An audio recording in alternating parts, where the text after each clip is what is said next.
জুলাই গণহত্যায় শেখ হাসিনার বিচার শুরুর আদেশ, রাজসাক্ষী হচ্ছেন সাবেক আইজিপি চৌধুরী আব্দুল্লাহ আল মামুন। নির্বাচনের উদ্যোগে প্রধান উপদেষ্টাকে বিএনপির ধন্যবাদ। সংবিধানে জুলাই ঘোষণাপত্র সংযুক্তি নিয়ে এনসিপির সাথে দ্বিমত। কোনো নির্বাচনী ইভিএম ব্যবহার করা হবে না, প্রবাসীদের জন্য থাকবে পোস্টাল ব্যালট, জানিয়েছেন ইসি। অবসরে পাঠানো হলো 16 জাজ সহ বিচার বিভাগীয় 18 কর্মকর্তাকে। জনস্বার্থে সিদ্ধান্ত, বলছে আইন মন্ত্রণালয়। এসএসসিতে এবার পাস 68.45, জিপিএ 5 1,39,000। দেশ সেরা নরসিংদীর নাসিমা কাদির মোল্লা স্কুল। দেখছিলেন ক্রাউন সিমেন্ট সংবাদ শিরোনাম। জুলাই আগস্ট গণ অভ্যুত্থানে মানবতা বিরোধী অপরাধের মামলায় শেখ হাসিনা, আসাদুজ্জামান খান কামাল, চৌধুরী আব্দুল্লাহ আল মামুনের বিরুদ্ধে অভিযোগ গঠন করেছেন আন্তর্জাতিক অপরাধ ট্রাইব্যুনাল। সাবেক আইজিপি চৌধুরী আব্দুল্লাহ আল মামুন অপরাধের দায় স্বীকার করে ট্রাইব্যুনালে সাক্ষ্য দিতে চেয়েছেন।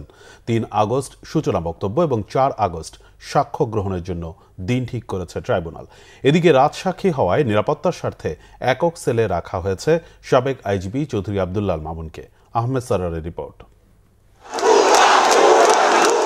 24 জুলাই আগস্ট ছাত্র জনতার গণ অভ্যুত্থানে মানবতা বিরোধী অপরাধের দায়ে সাবেক প্রধানমন্ত্রী শেখ হাসিনা, সাবেক স্বরাষ্ট্রমন্ত্রী আসাদুজ্জামান খান কামাল এবং সাবেক আইজিপি চৌধুরী আব্দুল্লাহ আল মামুনের বিরুদ্ধে আন্তর্জাতিক অপরাধ ট্রাইব্যুনালে অভিযোগ গঠনের আবেদন জানায় প্রসিকিউশন। তাদের বিরুদ্ধে ঊর্ধ্বতন কর্তৃপক্ষের দায় হিসেবে 14 জুলাই গণভবনে সংবাদ সম্মেলনে বক্তব্যের মাধ্যমে উস্কানি, প্রাণঘাতী অস্ত্র ব্যবহারের মাধ্যমে অপরাধ করা, 16 জুলাই রংপুরে শিক্ষার্থী আবু সাইদ হত্যা, 5 আগস্ট চাংখারপুলে 6 জনকে হত্যা এবং আশুলিয়ায় 6 জনকে হত্যার পর পুড়িয়ে ফেলার অভিযোগ আনা হয়। উভয় পক্ষের শুনানি শেষে বৃহস্পতিবার বিচারপতি গোলাম মর্তুজা মজুমদারের নেতৃত্বে 3 সদস্যের আন্তর্জাতিক অপরাধ ট্রাইব্যুনাল 1 অভিযোগ গঠনের আদেশ দেন। তদানীন্তন প্রধানমন্ত্রী শেখ হাসিনা, তদানীন্তন স্বরাষ্ট্রমন্ত্রী আসাদুজ্জামান খান কামাল, তদানীন্তন inspector general of police Chowdhury Abdullah Al মামুনের বিরুদ্ধে আনুষ্ঠানিকভাবে অভিযোগ গঠন করেছেন এবং আগামী 3রা আগস্ট এবং 4ঠা আগস্ট এই 2 দিন ওপেনিং স্টেটমেন্ট এবং সাক্ষীর পরীক্ষার জন্য দিন ধার্য করেছেন, অর্থাৎ ওই দিন সাক্ষ্য শুরু হবে। তো চার্জ গঠন হয়েছে, চার্জ গঠনের পরে আগামী 3রা আগস্ট ওপেনিং স্টেটমেন্টের জন্য এবং 4ঠা আগস্ট প্রথম সাক্ষ্য গ্রহণের জন্য দিন ধার্য করা হয়। অভিযোগ গঠনের আগে সাবেক আইজিপিকে দোষী না নির্দোষ জানতে চায় ট্রাইব্যুনাল। মামুন তার দায় স্বীকার করেন। তিনি তার দোষ স্বীকার করেছেন এবং তিনি বলেছেন তিনি একজন সাক্ষী হিসাবে এই যে ঘটনাটি মানবতা বিরোধী অপরাধ 2024 জুলাই আগস্টে হয়েছিল, সেই অপরাধের সমস্ত কিছু যেহেতু তার জানবার কথা, তিনি সমস্ত তথ্য আদালতকে উদ্ঘাটনের ব্যাপারে সহায়তার মাধ্যমে তিনি অ্যাপ্রুভার হতে চেয়েছেন এবং সেই প্রার্থনাও আদালত মঞ্জুর করেছেন এবং তিনি এখন জেলেই থাকবেন, কিন্তু তাকে তার বক্তব্য গ্রহণের পরে চূড়ান্ত সিদ্ধান্ত আদালত দেবেন। শেখ হাসিনা ও আসাদুজ্জামান খান কামালের পক্ষে রাষ্ট্রনিযুক্ত আইনজীবী জানান, আদেশের কপি পেয়ে তিনি পরবর্তী করণীয় ঠিক করবেন। একজন আসামি দোষ স্বীকার করেছে, দোষ স্বীকার 10 জন আসামির মধ্যে একজন স্বীকার করতে পারে, তার ভিতরে হয়তো কোনো রকমের অপরাধ থাকতে পারে তার ব্যক্তিগতভাবে, অন্য আসামিদের তো দোষ নাও থাকতে পারে। অতএব এর দ্বারা কীভাবে বুঝবো যে যিনি দোষ স্বীকার করেছেন সেই জন্য অন্যরাও সবাই দোষী, এটা বলা যাবে না। দায় স্বীকার করে ট্রাইব্যুনালকে সহায়তা করতে চাওয়ায় সাবেক আইজিপিকে কারাগারে বাড়তি নিরাপত্তা দিতে নির্দেশ দিয়েছে ট্রাইব্যুনাল। এরশাদ থেকে শুরু করে যতগুলো সরকারেরই পতন হয়েছে বাংলাদেশে, সবাই কোনো না কোনো আন্দোলনের মুখেই ক্ষমতা ছাড়তে বাধ্য হয়েছেন, কিন্তু এবারের মতো এত প্রাণহানি আর কোনো রাজনৈতিক আন্দোলনেই ঘটেনি। আহমেদ সরওয়ার, বাংলা ভিশন, ঢাকা। ডিসেম্বরের মধ্যে নির্বাচনের প্রস্তুতির নির্দেশনায় প্রধান উপদেষ্টা ডক্টর মোহাম্মদ ইউনূসকে ধন্যবাদ জানিয়েছেন বিএনপি মহাসচিব মির্জা ফখরুল ইসলাম আলমগীর। তার আহ্বান, ইসি যেন নির্বাচন অবাধ, সুষ্ঠু, নিরপেক্ষ করার ব্যবস্থা নেয়। তবে বিভিন্ন দলের নেতাদের অভিযোগ, নামে ফ্যাসিবাদ বিদায় নিলেও তাদের প্রেতাত্মারা বিদায় নেয়নি। আওয়ামী লীগকে জায়গা করে দিতে রিফাইন্ড আওয়ামী লীগ নিয়ে ষড়যন্ত্রের বিষয়ে সজাগ থাকার আহ্বান জানান তারা। রিপোর্ট জাহাঙ্গীর আকন্দের। জুলাইয়ে ছাত্র জনতার গণ অভ্যুত্থানে সাংবাদিকদের ভূমিকা নিয়ে জাতীয় প্রেস ক্লাবে আলোচনা সভা করে বাংলাদেশ ফেডারেল সাংবাদিক ইউনিয়ন বিএফইউজে এবং ঢাকা সাংবাদিক ইউনিয়ন ডিইউজে। এতে বিএনপির মহাসচিব মির্জা ফখরুল ইসলাম আলমগীর বলেন, গত 15 বছরে আওয়ামী লীগের দুঃশাসনে বিএনপির 60 লাখ নেতাকর্মীর বিরুদ্ধে মামলা দেওয়া হয়েছে, গুম করা হয়েছে 1700 নেতাকর্মীকে, হত্যার শিকার হয়েছে 20,000-এর মতো বিএনপির নেতাকর্মী। জুলাইয়ে 600 নেতাকর্মী শহীদ হয়েছেন। সংস্কার বিএনপির রক্তে উল্লেখ করে তিনি বলেন, ভিশন 2030 ও 31 দফা সংস্কার প্রস্তাব দেওয়া হয়েছে। সেখানে বিএনপি সংস্কারে বাধা দিচ্ছে এমন অপপ্রচার দলটির প্রতি চরম অন্যায়, সত্যের অপলাপ মাত্র। আমি আজকে প্রফেসর ইউনূসকে ধন্যবাদ দিতে চাই এই ফোরাম থেকে, যে তিনি নির্দেশ দিয়েছেন ডিসেম্বরের মধ্যে নির্বাচনের সব কাজ গুছিয়ে রাখার জন্য নির্বাচন কমিশনকে। এটা একটা অত্যন্ত ইতিবাচক ব্যাপার, and he deserves thanks for that. আমরা আশা করব যে নির্বাচন কমিশন এই কাজটা খুব দ্রুততার সঙ্গে শেষ করে তার নির্বাচনের একটা পরিবেশ তৈরি করবেন। আমরা দাবি করছি যে এই নির্বাচনে যেন অবাধ, নিরপেক্ষ এবং সকলের কাছে গ্রহণযোগ্য হয়, সেই ধরনের একটা নির্বাচন যেন নির্বাচন কমিশন উপহার দিতে পারে এবং সেইভাবেই যেন কাজ করে। বাংলাদেশি পণ্যে যুক্তরাষ্ট্রের 35% শুল্কে পোশাক শিল্পের বড় ক্ষতি হবে উল্লেখ করে এ বিষয়ে সরকারকে মনোযোগ দিয়ে কাজ করার পরামর্শ দেন বিএনপির মহাসচিব। পোশাক শিল্পের উপরে যদি 35% ট্যারিফ আছে, তাহলে এই পোশাক শিল্প মাটিতে শুয়ে পড়বে, উঠতে পারবে না। অর্থাৎ আমাদের অর্থনৈতিক যে মেরুদণ্ড, সেই মেরুদণ্ডটাই ভেঙে যাবে। এটা অত্যন্ত একটা সমস্যা, বড় সমস্যা। এখনো সময় আছে এই বিষয়গুলো আলোচনা করে আমাদের ইন্ডাস্ট্রিগুলো বেঁচে থাকে, আমাদের মেয়েদের কর্মসংস্থান যেন নষ্ট না হয়, আমাদের অর্থনীতি যেন ক্ষতিগ্রস্ত না হয়, সেই বিষয়টা তারা অবশ্যই দেখবেন। অনুষ্ঠানে নির্বাচন নিয়ে কথা বলেন রাজনৈতিক দলের নেতারা। আমরা ইলেকশন চাই, কিন্তু আমরা জেনুইন ইলেকশন চাই। এই কথাকে ইন্টারপ্রিট করা হয়েছে যে ওনারা এখন ইলেকশন চান। আরে বাবা, what do mean by genuine? উনি জনগণ বলতে বুঝিয়েছেন আওয়ামী ফ্যাসিবাদী আমলে যেভাবে রাতে বাক্স ভর্তি করা হয়েছিল, ভোট কেন্দ্র দখল করা হয়েছিল, ব্যালট কাটা হয়েছিল, সন্ত্রাস করা হয়েছিল, এই জাতীয় ইলেকশনকে উনি বলেছেন জেনুইন ইলেকশন আমি চাই। তার অর্থ এই না যে আমরা নির্বাচন চাই না, নির্বাচন পিছাতে বলেছি, নট দ্যাট। আমরা সংসদ নির্বাচন করতে চাই। কেন? নির্বাচন যদি সংসদে না হয়, তাহলে দেশে একটা অন্ধকারের শক্তি আবার ক্ষমতায় আসবে। অতএব আমাদের সর্বাত্মকভাবে চেষ্টা করতে হবে যাতে নির্বাচন হয়। জাতি ঐক্যবদ্ধভাবে চেয়েছিল দেখে স্বৈরাচার পালিয়ে যেতে বাধ্য হয়েছে। কোনো অবস্থাতেই ভাবার কারণ নেই কারো অবদান কম বা বেশি। এটি একটি সামগ্রিক বিজয়। সেই বিজয়কে যদি অক্ষুণ্ণ রাখতে হয়, তাহলে আরও ধৈর্য, আরও ঐক্য, আরও সহনশীলতার পরিচয় দিতে হবে। এর আগে জুলাই ছাত্র জনতার গণ অভ্যুত্থানে সাংবাদিকদের ভূমিকা নিয়ে আলোকচিত্র প্রদর্শনীর উদ্বোধন করেন বিএনপির মহাসচিব মির্জা ফখরুল ইসলাম আলমগীর। জাহাঙ্গীর আকন্দ, বাংলা ভিশন, ঢাকা। জুলাই অভ্যুত্থানে সাংবিধানিক বা রাষ্ট্রীয় স্বীকৃতি চায় বিএনপি, তবে সংবিধানে ঘোষণাপত্র সংযুক্ত থাক বলে মনে করেন বিএনপির স্থায়ী কমিটির সদস্য সালাউদ্দিন আহমেদ। এদিকে জুলাই ঘোষণাপত্র শুধু সংবিধানের প্রারম্ভই নয়, মূল ভিত্তি হিসেবেই সংবিধানে সংযুক্তি চায় এনসিপি। সাংবিধানিক কাউন্সিল সহ কয়েকটি বিষয়ে অনৈক্য থাকলেও জরুরি অবস্থা জারি, প্রধান বিচারপতি নিয়োগ বিষয়ে প্রায় একমত রাজনৈতিক দলগুলো। বৃহস্পতিবার রাজধানীর ফরেন সার্ভিস একাডেমিতে জাতীয় ঐকমত্য কমিশনের আলোচনায় জুলাই অভ্যুত্থানে রাষ্ট্রীয় বা সাংবিধানিক স্বীকৃতি নিয়ে দ্বিমত না থাকলেও ঘোষণাপত্র সংবিধানে সংযুক্তির বিষয়ে বিএনপির দৃষ্টিভঙ্গি পরিষ্কার করে বিএনপি। তবে জুলাই সংবিধানে সংযুক্তির বিষয়ে অনড় জাতীয় নাগরিক পার্টি এনসিপি। বিচার সংস্কার ও নতুন সংবিধানের মধ্য দিয়েই নির্বাচনের দিকে যেতে হবে বললেন জাতীয় নাগরিক পার্টি এনসিপির আহ্বায়ক নাহিদ ইসলাম। সন্ধ্যায় নড়াইলে পুরাতন বাস টার্মিনাল চত্বরে এক পথসভায় তিনি কথা বলেন। নাহিদ ইসলাম বলেন, জুলাই গণ অভ্যুত্থানের পরে গণহত্যার বিচার, দেশের মৌলিক সংস্কার ও নতুন সংবিধান প্রয়োজন, কিন্তু সরকার এবং বিভিন্ন রাজনৈতিক দল এসব সংস্কারের চেয়ে নির্বাচন নিয়ে তড়িঘড়ি করছে। এর আগে 10ম দিনের কর্মসূচি হিসেবে মাগুরায় তিনি বলেন, জুলাই সনদ নিয়ে এখনও টালবাহানা করছে অন্তর্বর্তী সরকার। 3 আগস্টের মধ্যে জুলাই ঘোষণাপত্র ও সনদ দেয়া না হলে ছাত্র জনতাকে সাথে নিয়ে আবারও মাঠে নামবেন বলে হুঁশিয়ারি দেন এনসিপি নেতারা। দিনের ভোট তারা রাতে করে দিয়েছে।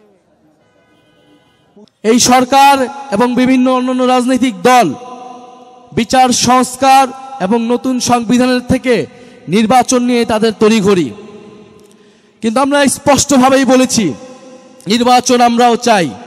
বিচার সংস্কার এবং নতুন সংবিধানের মাধ্যমে নির্বাচনের দিকে যেতে হবে। আগামী 3রা আগস্ট শহীদ মিনারে আমরা জড়ো হব।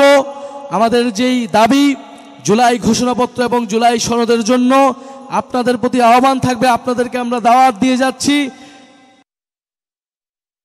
বিএনপি চেয়ারপারসনের পররাষ্ট্র বিষয়ক উপদেষ্টা কমিটির বিশেষ সহকারী ইশরাক হোসেন বলেছেন, বিএনপি শহীদ জিয়ার দল, এ দল কেবল সাধারণ মানুষের কাছেই দায়বদ্ধ থাকবে।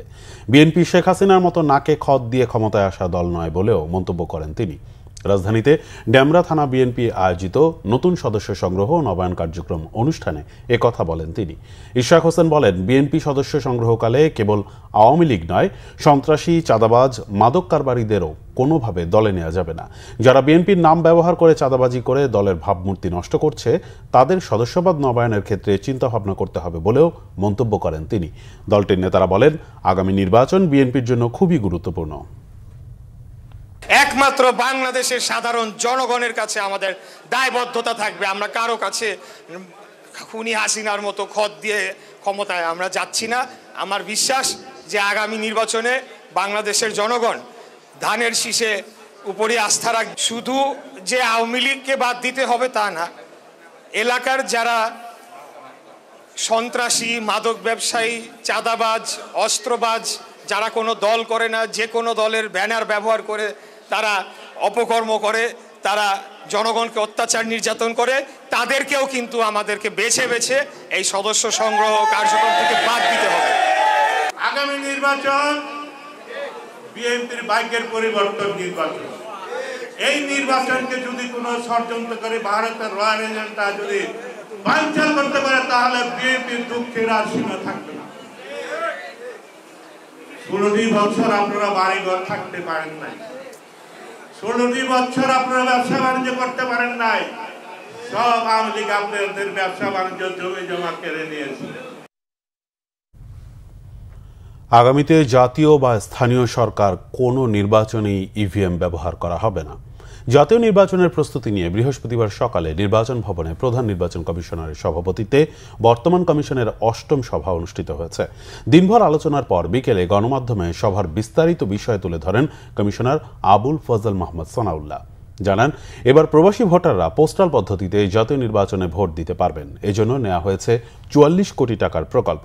প্রার্থীর হলফনামা, নির্বাচন কমিশন আইন, নির্বাচন কমিশন সার্ভিস, সীমানা নির্ধারণ ও নতুন দলের রেজিস্ট্রেশন সহ বেশ কিছু বিষয়েও বৈঠকে আলোচনা হয়েছে। জেলা ও দায়রা জজ পদমর্যাদার 16 জন সহ মোট 18 জন বিচার বিভাগীয় কর্মকর্তাকে জনস্বার্থে অবসরে পাঠিয়েছে সরকার। রাতে রাষ্ট্রপতির আদেশক্রমে তাদেরকে অবসরে পাঠিয়ে প্রজ্ঞাপন জারি করেছে আইন, বিচার ও সংসদ বিষয়ক মন্ত্রণালয়। প্রজ্ঞাপনে বলা হয়, বাংলাদেশ জুডিশিয়াল সার্ভিসের নিম্নবর্ণিত সদস্যদের চাকরির মেয়াদ 25 বছর পূর্ণ হওয়ায় বাংলাদেশ সুপ্রিম কোর্টের সঙ্গে পরামর্শক্রমে জনস্বার্থে তাদের সরকারি চাকরি আইন 2018-র 45 ধারার বিধান মতে চাকরি থেকে অবসর প্রদান করা হলো। অবসরে পাঠানো কর্মকর্তারা হলেন জেলা ও দায়রা জজ বিকাশ কুমার সাহা, শেখ মফিজুর রহমান, মাহবুবার রহমান সরকার, শেখ গোলাম মাহবুব, মুজিবুর রহমান, এহসানুল হক, জুয়েল রানা, মনির কামাল, শাহিদুল ইসলাম, আল মাহমুদ ফয়জুল কবির, মোহাম্মদ নাজিবুদ্দৌলা, AKM মোজাম্মেল হক চৌধুরী, ফজলে এলাহি ভুইয়া, আবু জাফর মোহাম্মদ কামরুজ্জামান, মোহাম্মদ রুস্তম আলী, নুরুল ইসলাম, AKM এনামুল করিম, মোহাম্মদ হোসেন। প্রজ্ঞাপনে বলা হয়েছে, উপরে বর্ণিত বাংলাদেশ জুডিশিয়াল সার্ভিসের সদস্যরা বিধি অনুযায়ী অবসরজনিত সুবিধাদি প্রাপ্য হবেন। 2025 সালের SSC ও সমমান পরীক্ষার ফল প্রকাশ হয়েছে। সারা দেশে পাশের হার 68.45%। এবার SSC ও সমমানের পরীক্ষায় পাশের হার ও GPA 5 দুটিই কমেছে। গত বছর পাশের হার ছিল 83.4। গত বছরের তুলনায় এবছর পাশের হার কমেছে 14.95%। এবার GPA 5 পেয়েছে 1,39,032 জন। আরো জানাচ্ছেন মহিবুল্লাহ মহিব। এসএসসি ও সমমানের পরীক্ষার ফলাফল প্রকাশ হয়েছে বৃহস্পতিবার। সরকার প্রধানের হাতে ফলাফলের শীট তুলে দেওয়ার প্রথা থাকলেও এবার ফলাফল প্রকাশ উপলক্ষে আনুষ্ঠানিকতা রাখা হয়নি। শিক্ষা বোর্ডগুলো আলাদা আলাদাভাবে ফলাফল প্রকাশ করেছে। সারা দেশে পাশের হার 68.45%। এবার এসএসসি ও সমমানের পরীক্ষায় পাশের হার ও GPA 5 দুটিই কমেছে। গত বছর পাশের হার ছিল 83.4%। GPA 5 পাওয়া শিক্ষার্থীদের মধ্যে ছাত্রী 73,616 জন এবং ছাত্র 65,416 জন। গত বছর GPA 5 পেয়েছিল 82,129 জন, যা ছিল এবছরের তুলনায় 43,097 জন বেশি। ঢাকা শিক্ষা বোর্ডের এক মতবিনিময় সভায় ফলাফলের তথ্য তুলে ধরেন আন্তঃশিক্ষা বোর্ড সমন্বয় কমিটির সভাপতি ও ঢাকা শিক্ষা বোর্ডের চেয়ারম্যান খন্দকার এহসানুল কবির। সায়েন্সে আমাদের তো গড়ে পার্সেন্টেজ 67.51, সায়েন্সের পার্সেন্টেজ হচ্ছে পাশের পার্সেন্টেজ 85.29। তাহলে ধারণা করতে পারছেন যে অপর দুটো গ্রুপে কম আছে। হিউম্যানিটিজ আর্টসে হচ্ছে 49.54 আর বিজনেস স্টাডিজ এতে হচ্ছে 67.15। তারপর সায়েন্সের পার্সেন্টেজ আমরা ধারণা করতে পারি যে 85.29, তো এখানে মোটামুটি কাঙ্ক্ষিত আছে। এবার সবচেয়ে বেশি পাশ করেছে রাজশাহী বোর্ডে, সেখানে পাশের হার 77.63%, যশোরে 73.63, চট্টগ্রামে 73.07, সিলেটে 68.57, ঢাকা বোর্ডে 67.51, দিনাজপুরে 67.03, কুমিল্লায় 63.60, ময়মনসিংহে 58.22 এবং বরিশাল বোর্ডে 56.38%। এবার সবচেয়ে কম পাশের হার বরিশাল বোর্ডে। মাদ্রাসা বোর্ডে পাশের হার 68.09 আর কারিগরিতে 73.63%। আমাদের উপর মহল থেকে মানে আমাদের ঊর্ধ্বতন কর্তৃপক্ষ থেকে কোনো বিশেষ নির্দেশনা ছিল না, কোনো চাপ ছিল না, কোনো নির্দেশনা ছিল না, যা হবে তাই। এই মেসেজ আমরা এই মেসেজটাই এক্সামিনারদেরকে দিয়েছি। আমরা এক্সামিনারদের কাছ থেকে যে নম্বর পেয়েছি আমরা সেইটাই কম্পিউটারে দিয়ে রেজাল্ট বের করেছি। শতভাগ পাশ করেছে 984টি শিক্ষা প্রতিষ্ঠানের শিক্ষার্থী, কোনো শিক্ষার্থী পাশ করেনি 134টি শিক্ষা প্রতিষ্ঠানে। চলতি বছর এসএসসি ও সমমান পরীক্ষা শুরু হয়েছিল 10 এপ্রিল আর শেষ হয় 13 মে, আর মোট পরীক্ষার্থী ছিল 19 লাখের বেশি। মুহিবুল্লাহ মুহিব, বাংলা ভিশন, ঢাকা। এসএসসি পরীক্ষায় এবারও দেশ সেরা ফলাফল করেছে নরসিংদীর Nasima Kadir Molla high school and homes AKN। শতভাগ পাশের পাশাপাশি শতভাগ GPA 5 পেয়েছে প্রতিষ্ঠানটির শিক্ষার্থীরা। ফলাফলের পর উৎসবে মেতে ওঠে বিদ্যালয়ের শিক্ষার্থী, অভিভাবকরা। শিক্ষক শিক্ষার্থীদের সম্মিলিত প্রয়াসে দেশ সেরা ফলাফল অর্জন সম্ভব হয়েছে বলে মনে করে বিদ্যালয় কর্তৃপক্ষ। নরসিংদী প্রতিনিধি লক্ষণ বর্মনের তথ্য ও ছবি নিয়ে ডেস্ক রিপোর্ট। এসএসসি পরীক্ষায় দেশসেরা ফলাফলের পর এমন বাঁধভাঙা আনন্দ উল্লাসে মেতে ওঠে Narsingdi Abdul Kadir Molla high school and হোমসের শিক্ষার্থীরা। ফলাফল জানতে সকাল থেকেই বিদ্যালয়ে জড়ো হন শিক্ষার্থী ও অভিভাবকরা। এবছর বিদ্যালয়টি থেকে এসএসসি পরীক্ষায় অংশ নেওয়া 320 জন পরীক্ষার্থীদের মধ্যে শতভাগ পাস সহ জিপিএ পেয়েছেন 320 জন। ফলাফল পর্যবেক্ষণে এটি দেশ সেরা ফলাফল। নরসিংদী জেলা শহরে অবস্থিত এই বিদ্যালয়টির সেরা ফলাফলে উচ্ছ্বাসিত শিক্ষক শিক্ষার্থী, অভিভাবকরা। তারা মনে করেন শিক্ষক শিক্ষার্থীদের অক্লান্ত পরিশ্রমেই এই অর্জন সম্ভব হয়েছে। দক্ষ প্রশাসন এবং আমাদের স্মার্ট টিচার প্যানেল এবং আমাদের কঠোর পরিশ্রমের ফলেই আমাদের 320 জনের মধ্যে 320 জনই শতভাগ GPA 5। আমাদের এবারে দেশের রেজাল্টের পিছনে আমাদের সবার অক্লান্ত পরিশ্রম কাজ করেছে। NKM স্কুল বরাবরই তাদের কৃতিত্বের পরিচয় দিয়েছে, এবারও অনেক ভালো রেজাল্ট করেছে। আলহামদুলিল্লাহ আমাদের স্কুলে 320 জনের 320 জন A+ পেয়েছে। আমরা সবাই খুবই খুশি এবং আনন্দিত। আমরা কিছু পড়া না পারতাম, তারপর আমাদেরকে ছুটির পরে টিচাররা সবসময় মানে পড়া শিখে তারপর আমাদেরকে মানে ছাড়তো আর কি। তো আলহামদুলিল্লাহ রেজাল্টে খুবই খুশি হয়েছি। আমাদের এই রেজাল্টের পিছনে আমাদের শিক্ষকদের অনেক অবদান রয়েছে। আমাদের অবদানের পাশাপাশি টিচারদের অবদান সবচেয়ে বেশি। আমরা আমাদের সর্বোচ্চ ফলাফল অর্জন করতে পেরেছি। আমাদের স্যারদের অক্লান্ত পরিশ্রম, ডিটেনশন অনেক হেল্প করছে। আমরা নিজেরা যেরকমভাবে পরিশ্রম দিয়েছি আমাদের সাথে আমাদের স্কুল সর্বক্ষণ লেগেছিল। বিদ্যালয় কর্তৃপক্ষ জানিয়েছে দুর্বল শিক্ষার্থীদের আলাদাভাবে বিশেষ নজরদারি ও শিক্ষকদের সার্বক্ষণিক তদারকির কারণেই প্রতি বছর ভালো ফলাফল সম্ভব হচ্ছে। দুর্বল শিক্ষার্থী ক্যাটাগরি আলাদা করা, তাদেরকে বিশেষ নার্সিং, রাত সন্ধ্যা 6টা থেকে রাত 10টা পর্যন্ত শিক্ষকদের তত্ত্বাবধানে রেখে এই ফলাফল অর্জন করেছি। যে NKM বরাবরের মতো আছে প্রায় 1 যুগ ধরে ধারাবাহিকভাবে এই ঢাকা বোর্ডের অধীনে দেশসেরা ফলাফল অর্জন করতে সক্ষম হয়েছে।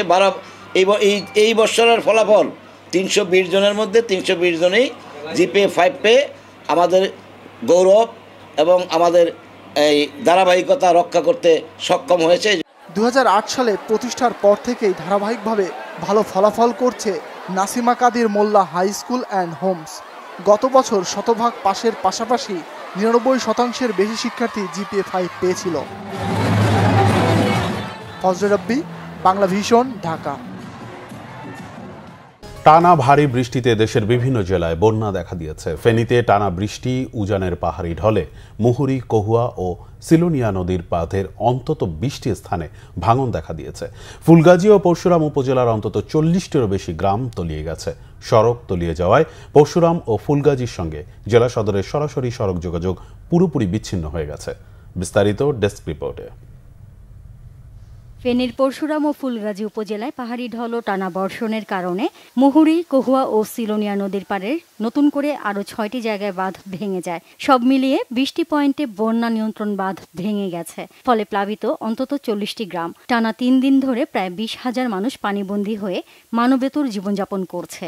ভুক্তভোগীদের অভিযোগ, আগাম সতর্কতা এবং বাঁধ রক্ষণাবেক্ষণের ঘাটতির কারণেই দুর্যোগটি ভয়াবহ রূপ নিয়েছে। পানি কালকে ঘর ডুবে গেছে, তখন খাওয়া দাওয়া পাইয়েন না। আমার স্বামীও অসুস্থ, আমরা এনে 30 পরিবার আছি। এই বাথরুম নাই, কল পানি নাই, সব কিছুর কষ্ট।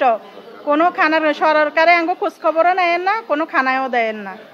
ফেনী পরশুরাম আঞ্চলিক সড়ক পানির নিচে তলিয়ে যাওয়ায় ফুলগাজী ও পরশুরামের সঙ্গে জেলা সদরের সরাসরি সড়ক যোগাযোগ 3 দিন ধরে সম্পূর্ণভাবে বিচ্ছিন্ন রয়েছে। টানা বর্ষণ ও পাহাড়ি ঢলে খাগড়াছড়ির বিভিন্ন জায়গায় প্লাবিত নিম্নাঞ্চল এলাকা। খাগড়াছড়ির দিঘিনালার মেরুং ইউনিয়ন, বেতছড়ি ও কবাখালীর নিচু এলাকা পানির নিচে তলিয়ে গেছে। দিঘিনালা লংগদু সড়কের হেডকোয়ার্টার এলাকা পানির নিচে তলিয়ে যাওয়ায় ব্যাহত হচ্ছে যান চলাচল। এছাড়া মেরুং ইউনিয়নের বেশ কয়েকটি গ্রাম পানির নিচে তলিয়ে যাওয়ায় ছোট মেরুং বাজার সরকারি প্রাথমিক বিদ্যালয়ে আশ্রয় নিয়েছে 23টি পরিবার। এদিকে খাগড়াছড়ি পৌর শহরের শালবন, কুমিল্লা টিলা, সবুজবাগ সহ বিভিন্ন এলাকায় পাহাড় ধসের ঝুঁকিতে 3,500 পরিবার। পাহাড়ের পাদদেশে বসবাসকারীদের নিরাপদ আশ্রয় কেন্দ্রে অবস্থান নিতে প্রচারণা চালিয়ে যাচ্ছে প্রশাসন। টানা বৃষ্টিপাতের কারণে নিচু এলাকায় পানি উঠে গেছে।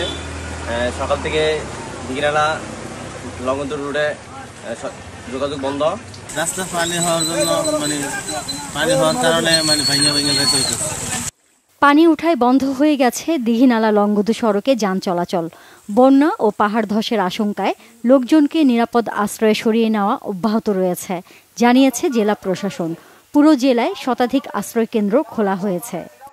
জেলায় যেহেতু ফায়ার সার্ভিসের এলাকাটি আমাদের পানি দ্বারা প্লাবিত হয় এবং পানিতে বন্যায় ডুবে গেলে ফায়ার সার্ভিস নিজেই অবরুদ্ধ হয়ে পড়ে, সেজন্য তারা যাতে উদ্ধার কার্যক্রমে অংশগ্রহণ করতে পারে সেজন্য আমাদের জেলা প্রশাসনের পক্ষ থেকে আমাদের 2টি নৌযান দেওয়া হয়েছে, একটি ইঞ্জিন চালিত আর একটি ফাইবার। এদিকে খাগড়াছড়ি পৌর শহরের শালবন, কুমিল্লা টিলা, সবুজবাগ সহ বিভিন্ন এলাকায় পাহাড় ধসের শঙ্কায় রয়েছে 3,500 পরিবার। পাশাপাশি পাহাড়ের পাদদেশে বসবাসকারীদের নিরাপদে আশ্রয় কেন্দ্রে অবস্থান নিতে প্রচারণা চালিয়ে যাচ্ছে প্রশাসন। রাঙামাটির বিভিন্ন স্থানে পাহাড় ধসের আশঙ্কা দেখা দিয়েছে। আপনাদের নিরাপত্তার স্বার্থে আপনাদেরকে নিরাপদ আশ্রয় কেন্দ্রে অবস্থান নেওয়ার জন্য বিশেষভাবে অনুরোধ জানানো যাচ্ছে। রাঙামাটিতে বৃষ্টির পরিমাণ কমে আসলেও বৃহস্পতিবার সকাল থেকে আবারও বৃষ্টি শুরু হওয়ায় মানুষের মাঝে আতঙ্ক দেখা দিয়েছে। পাহাড় ধসে ক্ষয়ক্ষতি এড়াতে পাহাড়ের ঢালে ঝুঁকিপূর্ণভাবে বসবাসরতদের আশ্রয় কেন্দ্রে নিতে কাজ করছে জেলা প্রশাসন ও উপজেলা প্রশাসন। এরই মধ্যে রাঙামাটির 2টি আশ্রয় কেন্দ্রে 1/2 মানুষ আশ্রয় নিয়েছে। প্রবল বর্ষণ ও মুহুরী নদীর পানি বিপদসীমা অতিক্রম করায় নোয়াখালীতে শহরের রাস্তাঘাট, অফিস আদালত, বাসাবাড়ি, দোকানপাট ও বিভিন্ন শিক্ষা প্রতিষ্ঠানের মাঠ, হোস্টেল পানিতে তলিয়ে গেছে। গ্রামীণ সড়ক ও বাড়িঘরেও উঠে গেছে পানি। এভাবে বৃষ্টি অব্যাহত থাকলে আগামী 2-1 দিনের মধ্যে জেলায় বন্যার আশঙ্কা স্থানীয়দের।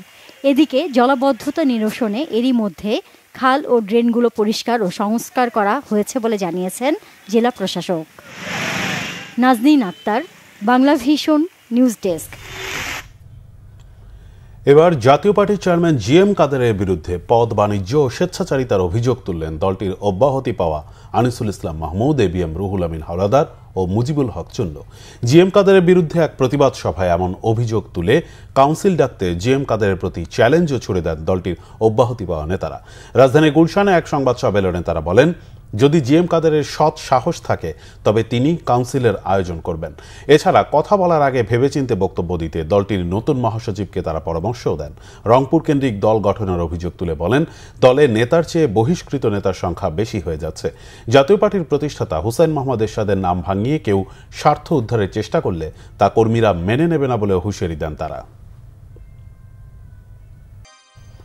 সূচক বৃদ্ধির মধ্য দিয়েই সপ্তাহ শেষ করল দেশের দুই পুঁজিবাজার ঢাকা ও চট্টগ্রাম স্টক এক্সচেঞ্জ। বৃহস্পতিবার দেশের প্রধান পুঁজিবাজার ঢাকা স্টক এক্সচেঞ্জ ডিএসির প্রধান সূচক ডিএসিএক্স 32 পয়েন্ট বেড়ে দাঁড়ায় 5068 পয়েন্টে। ডিএসি 30 ইন্ডেক্সও বেড়েছে 18 পয়েন্ট। মোট লেনদেন হয়েছে 679 কোটি টাকা। এ সময় হাতবদল হওয়া 394টি কোম্পানির শেয়ারের মধ্যে দাম বেড়েছে 196টির, কমেছে 128টির, আর অপরিবর্তিত থাকে 70টি কোম্পানির শেয়ারের দাম। মার্চেন্ট ব্যাংকার্স অ্যাসোসিয়েশনের সভাপতি মাজেদা খাতুন জানিয়েছেন, অর্থনীতির বিভিন্ন সূচক ইতিবাচক থাকায় বাজারে ভালো প্রভাব পড়েছে। নিয়ন্ত্রক সংস্থার পদক্ষেপ ও সরকারি উদ্যোগের ফলে বাজারে ইতিবাচক ধারায় ফিরছে বলে মনে করেন তিনি। সংবাদ শেষ করব ক্রাউন সিমেন্ট শিরোনামগুলো আরেকবার জানি। জুলাই গণহত্যায় শেখ হাসিনার বিচার শুরুর আদেশ, রাত সাক্ষী হচ্ছেন সাবেক আইজিপি চৌধুরী আব্দুল্লাহ আল মামুন। নির্বাচনের উদ্যোগে প্রধান উপদেষ্টাকে বিএনপির ধন্যবাদ। সংবিধানে জুলাই ঘোষণাপত্র সংযুক্তি নিয়ে এনসিপির সাথে দ্বিমত। কোনো নির্বাচনী ইভিএম ব্যবহার করা হবে না, প্রবাসীদের জন্য থাকবে পোস্টাল ব্যালট, জানিয়েছেন ইসি।